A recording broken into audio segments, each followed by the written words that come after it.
اول حاجه هنتكلم فيها نظام الصيدليات. نظام الصيدليات بعمل ازاي؟ اغلب الصيدليات بتشتغل نظامين زي من 24 ساعه ونظام 16 ساعه. نظام 24 ساعه بيكون مقسم كالاتي: 3 شيفتات: شيفت الصبح، شيفت افتر، وشيفت النايت. شيفت الصبح بيكون من 8 الصبح ل 4 العصر، شيفت افتر بيكون من 4 العصر ل 12 بالليل، شيفت النايت بيكون وهو الاغلى يعني بيكون من 12 بالليل لغايه 8 الصبح، وهكذا. ده بيسموها 3 شيفتات، كل شيفت بيكون 8 ساعات. ده في اغلب الصيدليات. في صيدلي بيشتغل مثلا واحد 6 وواحد 10 على حسب يعني الصيدليه عامله ازاي، بس ده الاغلب يعني. ده النظام الاول، نظام 24 ساعه. في نظام ال 16 ساعه. ايه نظام ال 16 ساعه؟ بيشتغل شيفتين بس. لو شفت الصبح وشفت النايت ويقفل واحده بالليل مثلا 12 بالليل ويرجع تاني يفتح 8 الصبح. ده لبعض الصيدليات. واغلب الصيدليات بتكون بتشتغل بيه النظامين دول. في نظام ثالث بيكون الصيدليات اللي لسه فاتحه جديد يعني، بيكون هو ايه 12 ساعه بس. تمام، من 10 ل 10 مثلا. هو صيدلي مع اسيستنت بيبقوا ماسكين الصيدليه من اولها لاخرها، 12 ساعه شغل، من اول 8 الصبح او 10 الصبح لغايه 8 بالليل او 10 بالليل.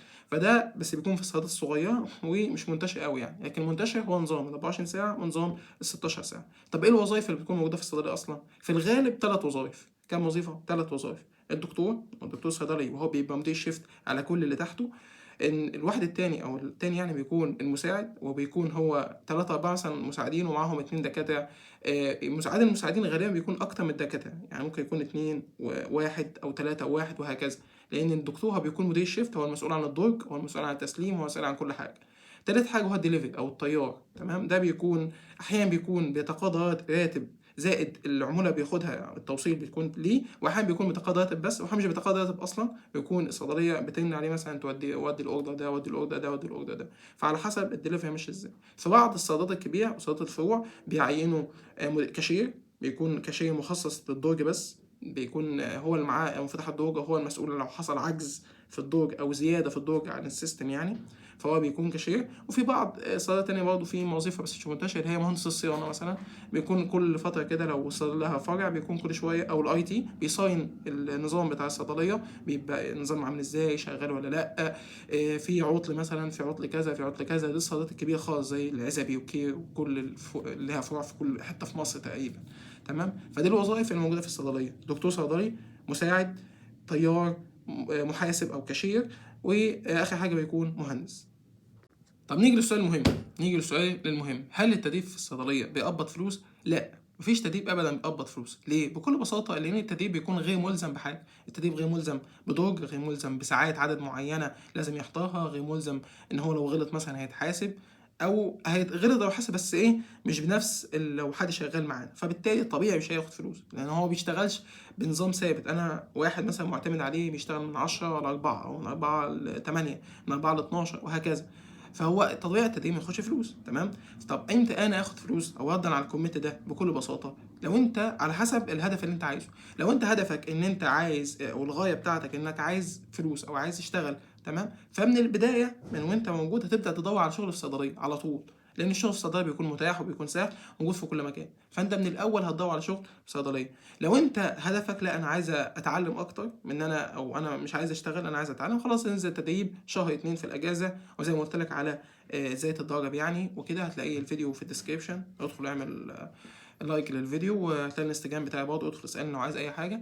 فده النظام التاني لو انت مش عايز مش فلوس، او لو انت داخل عايز تتدرب وبعد كده خلاص مش عايز اشتغل يعني. خلاص كل واحد حر يعني. انت لو على حسب الغايه بتاعتك عايز تشتغل هتمشي بتراك معين، لو انت مش عايز تشتغل هتمشي بتراك تاني. طب لو انت عايز تشتغل بس ما لقيتش تعمل ايه؟ هتنزل تدريب عادي في صيدليه تكون كبيره. هتنزل تدريب شهر شهر ونص بالكتير. خلال الشهر شهر ونص اللي موجوده في المكان انت بتبدا تعمل علاقات، والعلاقات دي بتبدا تجيب لك شغل. والله انا عايز شغل مثلا، شغل افطر، طب شوف لي شغل معاك، شوف لي شغل معاك، وهكذا لغايه ما ربنا بييسرها. زي ما ربنا ييسرها بقى ايه، خلاص امشي. انت خلاص تدريب وانت بتمشي مفيش مشكله. 10 ايام، 15 يوم، شهر، بس ما تزودش على شهر ونص. لو زودت عن شهر ونص لا، حاول تشوف مكان تاني اكبر، وربنا يفتح لك ابواب الرزق عامه يعني. فده النظامين. لو انت عايز تشتغل هتمشي بتراك معين، لو انت مش عايز تشتغل ومكبر دماغك خلاص امشي بنظام تاني. تمام، يبقى ده اجابه عن السؤال التاني. نيجي بقى للسؤال المهم، او في سؤال قبل السؤال المهم: هل اشتغل مع الدراسه ولا لا؟ يعني احنا دلوقتي مثلا داخلين على دراسه، هل اشتغل؟ وهل فعلا هاثر على الجي بي اي؟ السؤال الذي حير العلماء. السؤال ده اسئله صعبه، واسئله يعني حسب الكليه انت فيها وحسب الجامعه صعبه ولا لا، والشغل هيكون كام ساعه. يعني السؤال فعلا فيه تحتيه طيات كتير جدا، وعلى حسب انت شخصيتك اصلا. لان انت لو عملت كده خلينا نخلع النضاره. لو انت عملت كده فبالتالي هو لو انت اشتغلت مع الدراسه احتمال كبير يأثر على دراستك. اشتغلت مع الدراسه احيانا كتير يأثر على تقديرك، ممكن جدا هيعرضك لضغط، لان كليه الصيدله بيبدا اول حاجه بتبدا الميد، وبعد الميد مش بتشوف. يعني هو الميد في نظر العملي، في العملي، في الفاينل، في الشفوي الترم خلص على طول. فنظام صيدله صعب وامتحانات كليه الصيدله صعبه، واللي انت بتشتغل معاه تمام مش هيديك اجازات كتير. يعني هو ممكن يديك اسبوع الميد واسبوعين فاينل وتظبطها مع حد كمان، تمام، لانك بتشتغل، انا معتمد عليك. عشان كده في بعض الصيدليات مش بتفضل تشغل طلبه. يعني في بعض الصيدليات واللي انا شفته يعني مش بتفضل تشغل طلبه بهذا السبب، خاصه لو كليه زي كليه صيدله. ليه؟ يقول لك طب انا اشغل واحد في كليه صيدله ليه يغيب لي وانا اعتمد عليه وما يجيش ويعطل لي شغلي، ما اشغل واحد في صيدله تانية. طالما كده كده انت هتشتغل مساعد. ما تفكرش انك لما تنزل عشان في كليه صيدله تشتغل دكتور. هتشتغل دكتور لما تاخد الكارنيه، تشتغل دكتور لما تخلص الكليه. لكن طول ما انت في سنين الدراسه اولى تانية تالتة رابعه خمسه حتى هتشتغل مساعد في صيدليه، تمام. مرتبك هيكون مساعد لو انت بتقالك كدكتور، بس اسم مرتبك هيكون مساعد او اعلى من المساعد حاجه بسيطه، تمام. لكن انت عايز تنزل على دكتور مستحيل. فهل اشتغل مع الدراسه ولا لا؟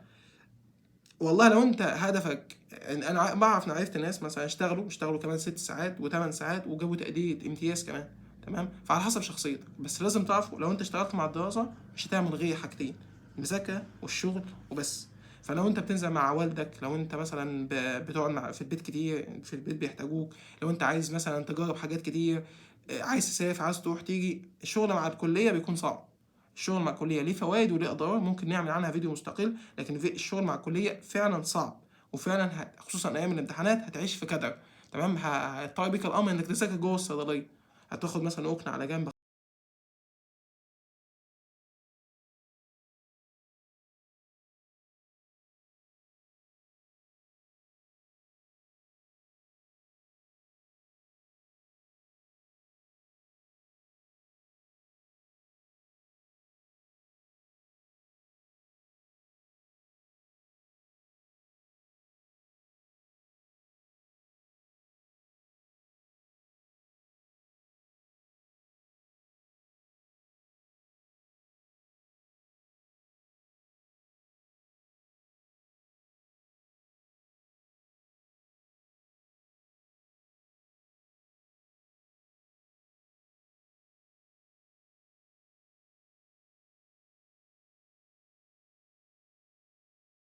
30 وهتقسم على 26، يبقى 30 اللي هو العدد الايام في 8 عدد الساعات اللي انت بتشتغلها في 400 اللي هو متوسط سعر الساعه بتاعتك على 26. اشمعنى 26؟ لانه الشهر 26، لان تاخد 4 ايام اجازه اساسيه ليك في الشهر.